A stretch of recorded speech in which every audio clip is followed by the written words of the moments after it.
حیرت دماندن که نخواه آدم بی نماز روزه بگیرد. حال روزه برای آدم مسلمان است، آدمی که نماز نخواند روزه برای چی فایده دارد؟ از این خاطر آدمی که نماز ندارد و چگونه ختم قرآن میکند؟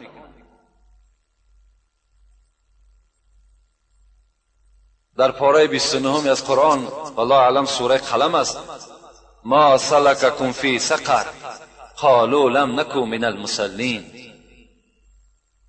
جنتی ها از دوزخی ها میپرسیدند ای مردم دوزخی آیا چرا شما دوزخی شدین؟ اونا چی میگفتند؟ لم نکو من المصلین، ما در دنیا از جمله نمازخوان ها نبودیم، ما به سبب اونه که نماز نداشتیم، عبادت خدا را که نمی کردیم، امروز وارد دوزخ شدیم. اینا البته در دنیا هم روسیا هستند، در آخرت هم دوزخ هم جای اینا هست. کسی که نماز نمی خواند، کسی نماز نمی خواند میگوید مسلمان هستم، مثل همونی هست که در تمام فحش و فحشا حاضر است، میگه دل من تازه است. برای آدم بی نماز هیچ حاجت نیست در ختم قرآن نشستن، بلکه حرکت کند که از دنیا با نماز بگذرد.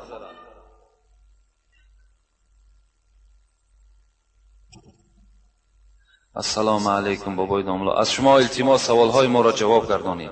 سوال: من مرغ نان دادم، گفتن اوبال است، نان هم یک نعمت الهی است. احترام کردن هر یک نعمت الهی هم برای ما و شما ضرور است. هر نعمتی را که ما و شما میخوریم، خواه نان است، خواه از کدام نوع خوردنی که نباشد، البته نعمت الهی که شد، او را باید که ما و شما چیکار کنیم؟ شکر و سپاس کنیم، از جانب خداوند بدانیم و به احترام اونها برسیم.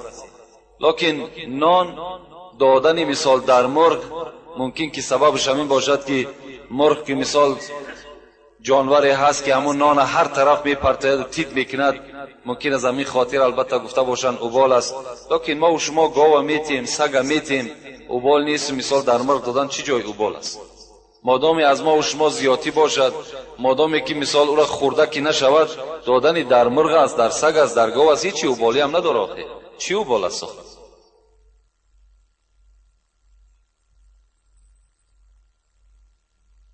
السلام علیکم داملای محترم، آیا سیر یا پیاز را خوری به مسجد آمدن جایز است یا نه؟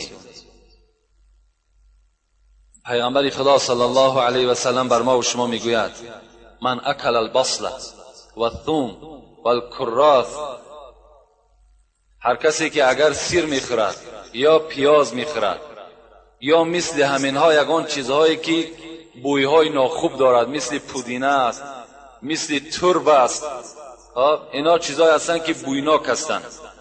رسول اکرم چی گفتند؟ فلا یقربن مسجدنا، بر مسجد ما نزدیک نشوند. برای چی؟ فإن الملائکه تتعزى مما یتعزى ابن آدم، زیرا اینکه ملائکه های خداوند آزار می‌یابند از آن چیزی که فرزند آدم هم آزار بیابد. مثال وقتی که در پهلوی ما کسی نشیند که اگر سیر خورده باشد یا پیاز، وجودی و البته بوی میکند. وقتی که بوی کرد آدمی در پهلوش نشستگی البته آزار مییابد. یعنی مادامی که فرزند آدم که از بوی آدم آزار یافت، ملائکه های خدا به طریق اولا از اون آزار مییابند. از این خاطر پیغمبر خدا گفتن به مسجد ما نزدیک نشوند کسی که اگر این چیزهای بویناک میخورند. اینا حلال هستند، حرام نیستند، لکن وقتی معین دارند. پیش از آمدن مسجد شما اینها را نخورید.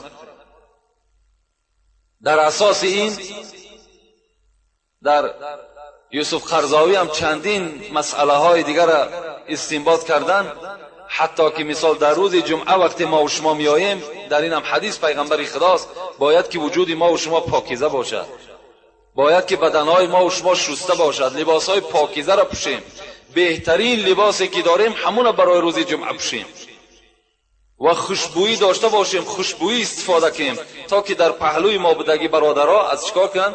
از بوی ما و شما راحت کنن. همه حالت در نماز و بیرون از نماز پاکیزگی برای همه ما و شما شرط است.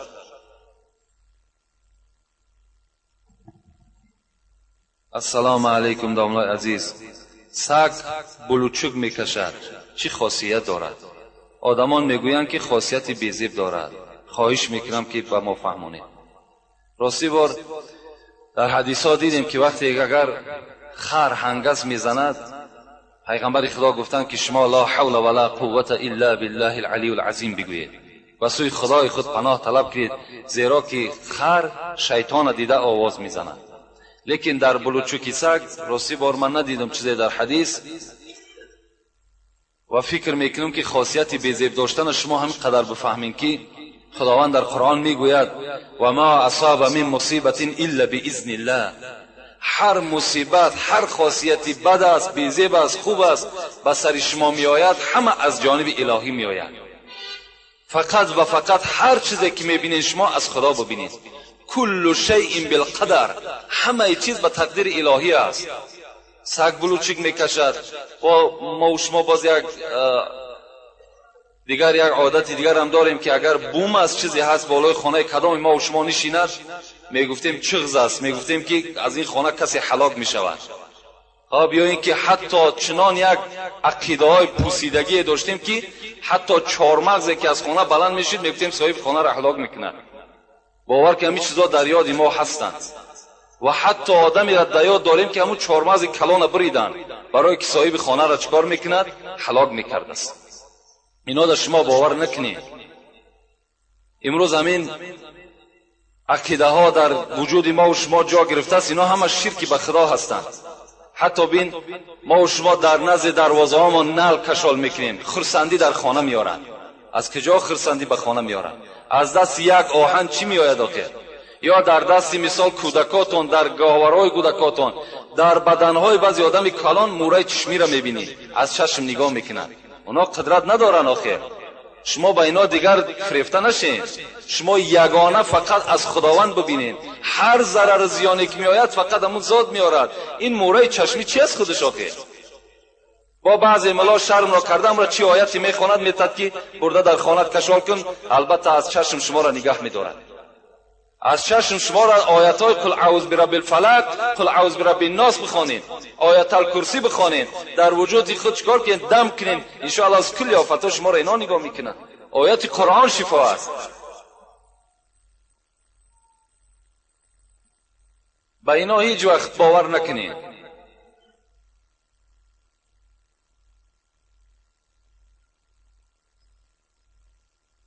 در خانه یک برادر رفتیم، یک خاری کلان بود. یک خاری کلانی هست که همتا دروازه همون بری بالا در کشال کردگی این خرسندی میارد برای خانه. وقتی که خرسندی که بیارد شما سوره اخلاص، سوره فاتحه میخونین، ایاک نعبد و ایاک نستعین. پس شما ای چی هستین؟ ای پروردگارا فقط من تو را بندگی میکنم و فقط از تو مدد طلب میکنم.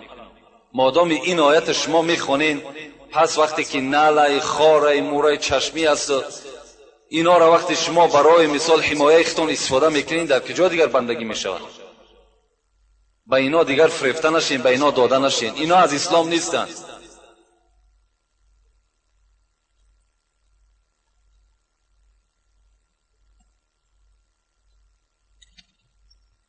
السلام علیکم دامنای عزیز. میگویند که اگر دندان طلا کنی باید پیشکی طهارت سازی، یگان ضرر ندارد، درست است یا نه؟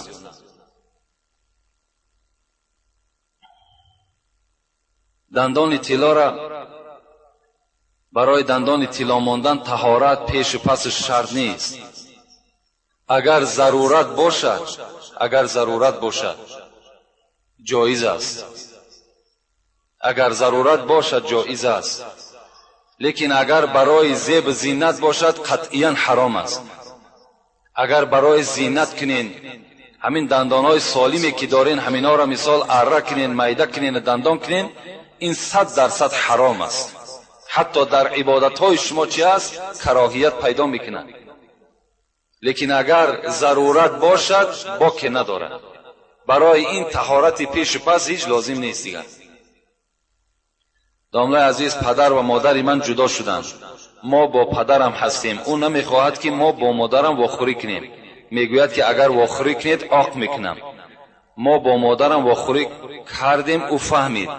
ما رو به خانه راه نمیدید. چیکار کنیم؟ اکنون عاقی که او پدر میکند عاق هم صورت دارد. در هر یک صورتی که فرزند مطرح عاقت میکنم عاق نمیشه بچه. تو پیش مادرت نره، او مادری که او را زاید است، مادری که از پدر چندین برابر حقش بلند است، چرا پیش او نرود؟ رسول اکرم وقتی نزدش آمدن گفتن با کی خدمت کنیم؟ رسول الله چی گفتن؟ امک ثم امک ثم اباک. چرا 3 بار پیغمبر خدا نامی مادر مادر مادر بعد پدر؟ چرا پیش مادر نرود؟ فرزندش است، حق دارد که پیش فرزند میرود، پیش مادرش میرود، رفته زیارت میکند. اگرچه عاق چم که کنی عاق نمیشود.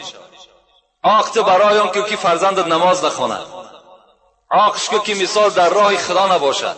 این چی است که هر یک کاری ده که اسلام با او جانبدار باشد و تو زیدی او ببرای با عاق کنی، این عاق عاق ندارد، چه معنی هم ندارد.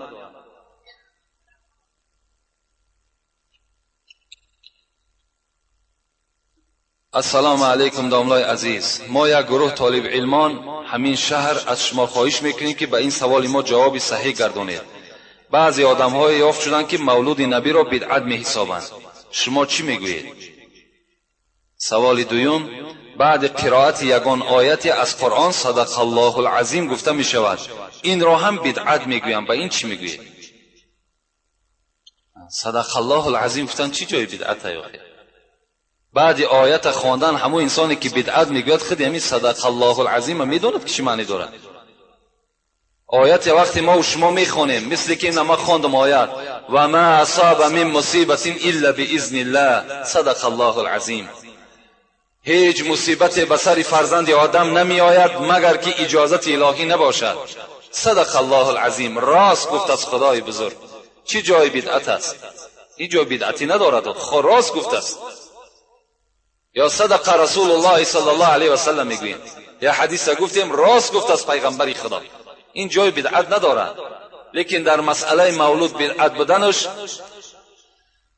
اگرچه در زمان پیغمبر خدا نبودند، در زمان اصحابم که نبود، لیکن امروز برای ما بی‌نهایت ضرور است. اگر خالی از منکرات باشد، خالی از بزم بازی و خالی از آن حرام کرده های خدا باشد مولود، این با که ندارد. آخه رسول اکرم وقتی سئل رسول الله صلی الله علیه و سلم وقتی از پیغمبر خدا چی پرسیدند؟ مل ایمان، ایمان چیست؟ رسول الله چی گفتند؟ تطعم الطعام. گفتن پیغمبر خدا که دادن طعام است. ای الاسلام خیر، کدام اسلام بهترین است؟ باز رسول الله چی گفتن؟ اطعام الطعام، باز دادن طعام است. پیغمبر خدا ایمان و اسلام به دادن طعام هم چی کردن؟ حواله کردن. حالا که مولود نبی دادن طعام است و شنیدن امر معروف و نهی از منکر است، چی جای مثال دیگر نامشروعی دارد؟ باقی ندارد، بلکه فضل است. امروز خوش به حال او برادرایی که مثال یک موعظه را تشکیل میکنند و عالما را دعوت میکنند به گوش مردم سخن خدا و پیغمبر را میرسانند، این جای بدعت است. آیا بدعت نه تویای است که هیچ معنی ندارند؟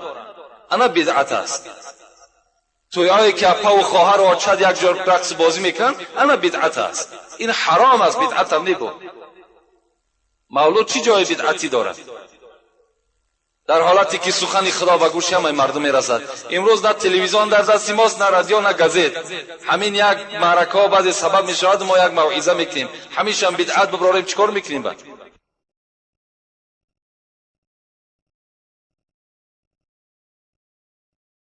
السلام علیکم داملای عزیز. با ما فهمونید که آدمایی هستند که 5 وقت نماز را با جماعت میخوانند لیکن پیوه مینوشند.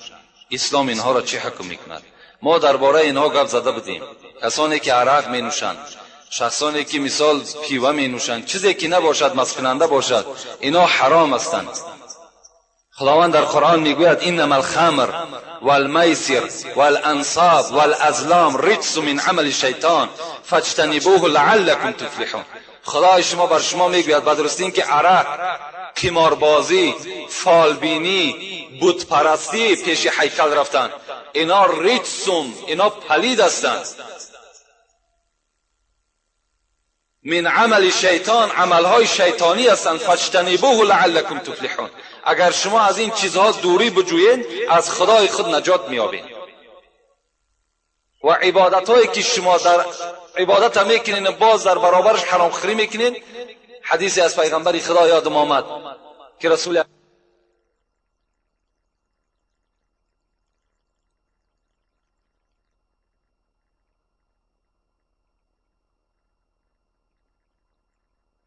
پیغمبر خدا چی گفتن؟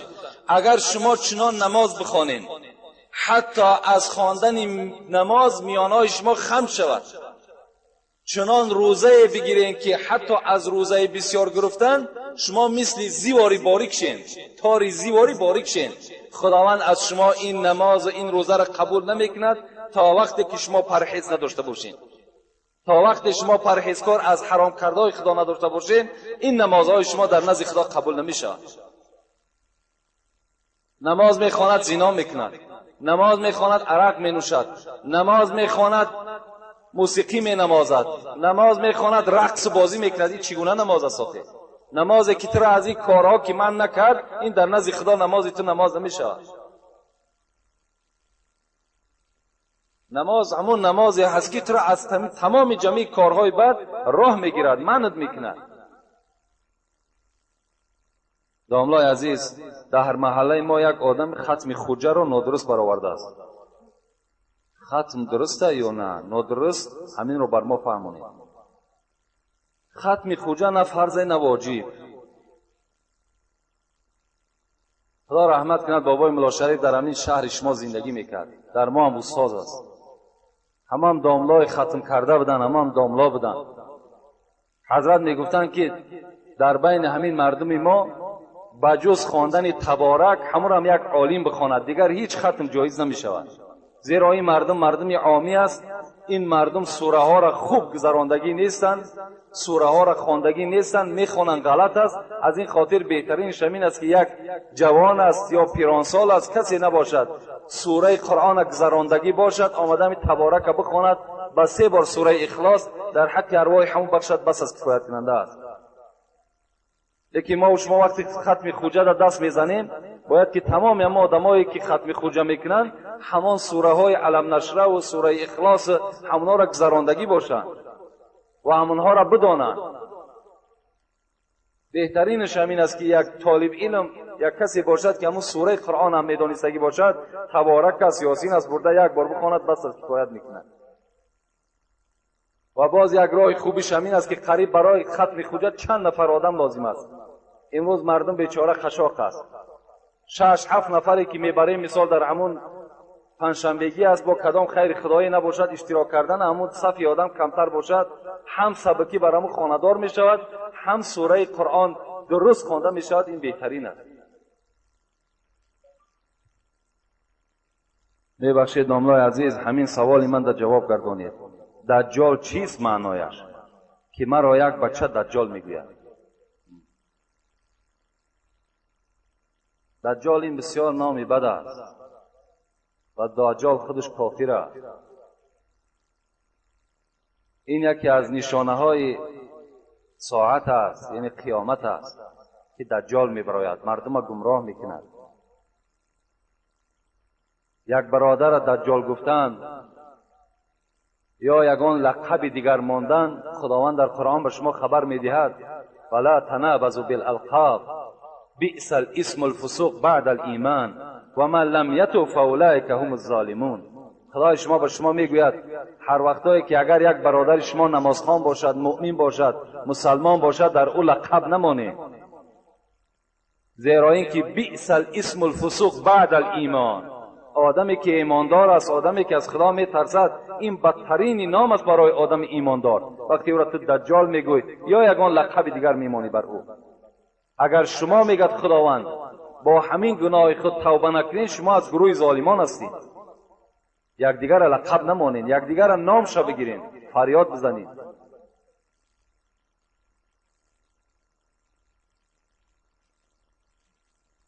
السلام علیکم.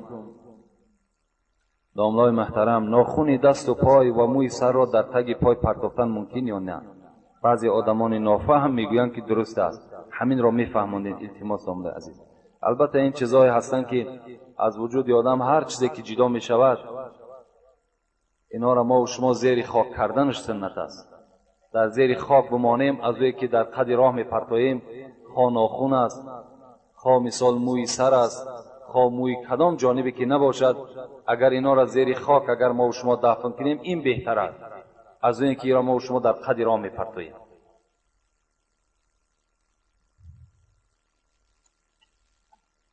بسم الله الرحمن الرحیم. السلام علیکم دوستان محترم. ما در محلمون مسجدی داریم که 5 وقت نماز رو در آنجا میگذاریم. هممون بچه‌های جوان هستیم، اما کلانسال‌هان یگان تعشم به مسجد نمیآیند. آنها میگویند که مولای شما کودک بسیار در مسجد جمع کرده است، گفته از ما جوانان نفرت میکنند. از شما داملای محترم خواهش داریم که نسبت این مسئله روشنی اندازید و حقیقتش را بر ما گویید که آنها حقا یا ما. باز یک مولای کلانسال در گذرمان هست که تماما به مسجد و نماز جماعت نمی آید، ولی در توی معرکه ها برآمده حافظی میکند. از شما خواهش داریم که نسبت این کردار این مولایمان به ما حقیقتش را فهمونید. بعضی آدمان میگویند که این خیل مولا را از عقیبش نماز خواندن درست نیست و در وقت مردنش زبان او را باز دارید که کلمه طیبه را نتواند گفته. این یگان حقیقت دارد یا نه؟ از شما خواهش داریم که ما را با پررگی فهمونید. با احترام یک گروه جوانان حقیقت جوی و مخلصان اشدی شما. خدای مهربان نگهبان شما باشد. در مسئله پیش در آمدن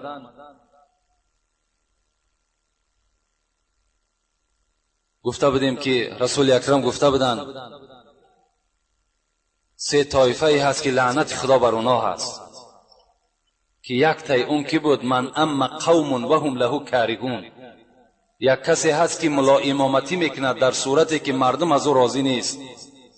مردم با چی گونه راضی نیست؟ مثل که کردارای ناخوب دارد، لکن چیکار کنیم که زمانه همچنان انسان آورده است در منبر جا کرده است.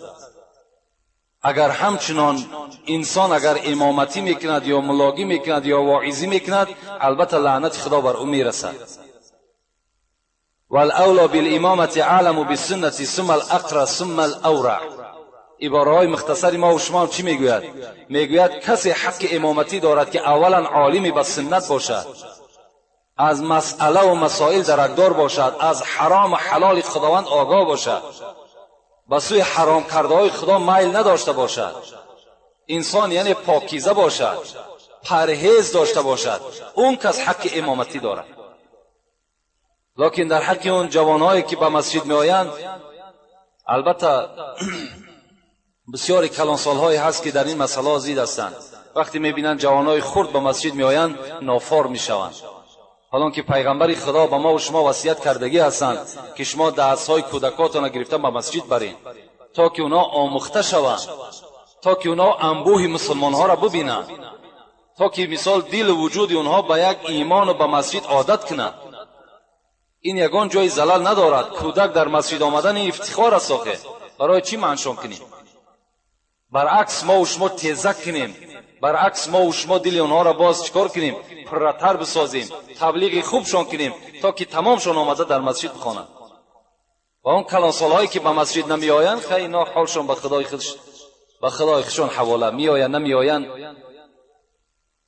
کسی که البته می آید ثواب می گیرد. رسول اکرم می گوید اذا رأیتم الرجل یعتاد المسجد فاشهدوا له بالایمان. وقتی شما میبینید که یک برادر در مسجد حرکت دارد، خواه برای ساختمانش است، خواه برای 5 وقت نمازی با جماعت است، شما گواه باشید که او کس ایماندار است. آدم ایماندار مسجد میآید.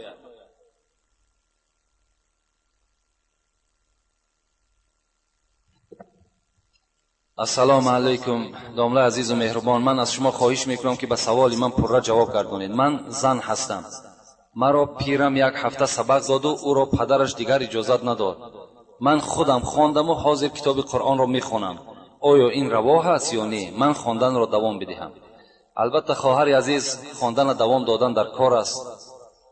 هیچ وقت از خواندن طلب علم در گردن مرد و زن فرض است. خواه پیر است خواه جوان است، در گردن همه ما و شما طلب کردن علم فرض است. باید که ما و شما البته به البته علم طلب کنیم. یعنی یک مقدار خوانده باشیم و پس از پیش خود دوام دادن بگیریم، این ناجایز می شود. همه حرف قرآن، همه آیات قرآن باید که از پیش استاد بگذرانیم، باید که طبق تجوید قرآن بگذرانیم. بعد ما و شما حق داریم که قرآن در هر جا که باشد خواندن بگیریم. هیچ وقت از تعلیم علم باز نیستیم. سراغ کنیم در کجایی که اگر یک شخص تعلیم دادگی است البته رفته درس بگیریم. السلام علیکم داملای عزیز، آیا شراب را نوشیده با مسجد آمدن جایز است؟ آدمی شراب نوش ایمان ندارد. آخه ما با شما گفته بودیم آدمی که شراب گفته مقصد همین عرق است.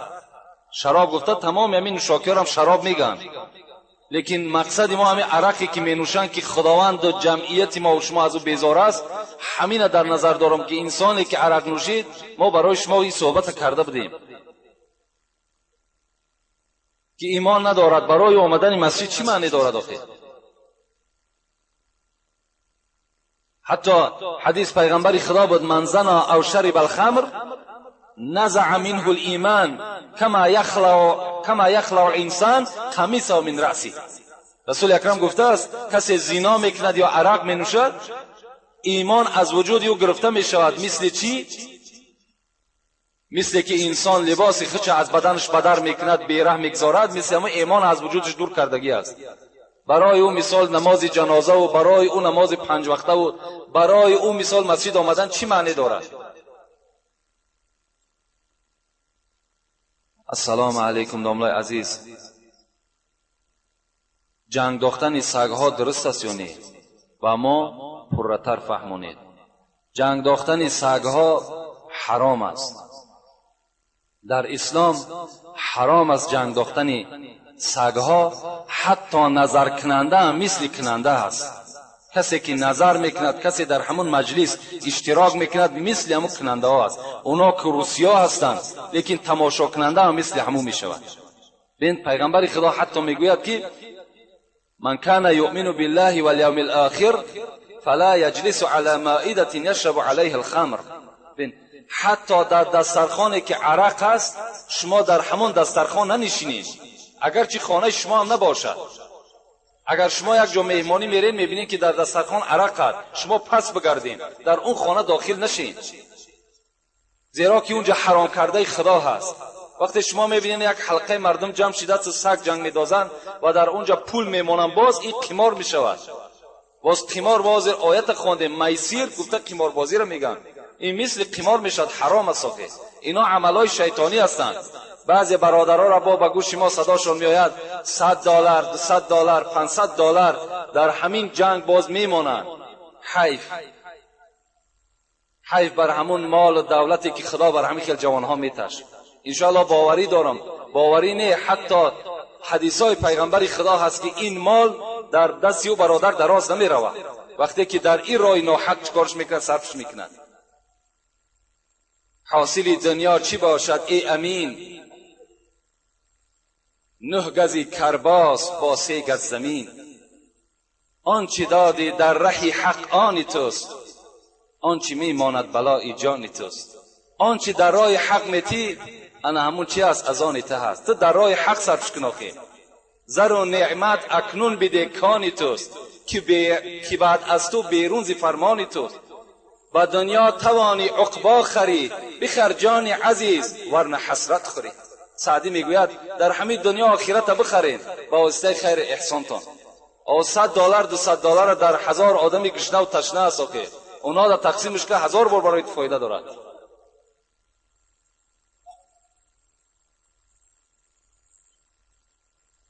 استاد عزیز، درود و رحمت بی پایان بر شما. من مخلص دائمی این مسجد شما علی خصوص از شما هستم. من از شما بسیار چیزها را از جمعه و مولدها آموختم. استاد من هستید. شما مولای ما نیست، مولای خوب است، لیکن با مردم معامله خوب ندارد، خاکساری ندارد. آیا در این موضوع چی میگویید؟ این برادر سوال کرده است که یک داملای دارند لیکن داملاشون خاکسار نیست. داملاشون ممکن که یگان آدمی کمتر بلند هوا باشد. گفتن آیا در این مسئله چی از خداوند، از قرآن، از احادیث پیغمبر چی میگوید؟ پیغمبر خدا میگوید که یقول الله، خداوند چی میگوید؟ الکبریاء ردائی والعظمت ازاری. همین کبر کردن، بلند هوایی کردن، خداوند میگوید حق من است، بزرگی باشد ایزار من است. فمن نازعنی واحدا منهما، اگر کسی در یک بگیم تکبری و بلند هوایی و اگر در یک از این صفتهای من خداوند گفته است اگر چنگ میزند، چیکارش میکنم؟ القیته فی النار ولا ابالی، او کس ما سرنگون در آتش دوزخ میپرتم، باکی ندارم. برای کسی که در دنیا سربلندی میکند، تکبری میکند، مردم نمیشمارد، یعنی خاکساری نمیکند، اینا پسند خداوند، پسند پیغمبر خدا نیستند. انسان باید که البته خاکسار باشد، هرچی علم هم باشد، هرچی دولت هم باشد، هرچی باشد نباشد، باید که انسان چکار کرده باشد؟ مثل سعدی میگوید ز خاک آفریدت خداوند پاک، پس ای بنده افتادگی کن چه خاک. چرا ای بنده خدا از خاک آفریدت، پس ای بنده افتادگی کن چه خاک. حریص و جهانسوز و سرکش مباش، حریص و جهانسوز و سرکش مباش، ز خاک آفریده چو آتش مباش. تو حریص و جهانسوز و سربلندی نکن، مثل که از خاک آفریدت مثل آتش نباش. آتش علنگه دارد، چنان سرفرازی نمود این کمی، از آن دیو کردن از این آدمی. اگر وقتی آتش خدا خلق کرد، وقتی دید که بسیار بلند هوایی هست، از او شیطان خدا خلق کرده. وقتی خاک دید که بسیار یک چیزی پست است، از این فرزند آدم خلق کرد. باید انسان البته خاکسار باشد، در هر حالت نباشیم، چی وظیفه داشته باشیم، چی منصب داشته باشیم، چی صورتی خوب داشته باشیم، چی خانه زیبا داشته باشیم، فراموش نکنیم که ما و شما انسان هستیم.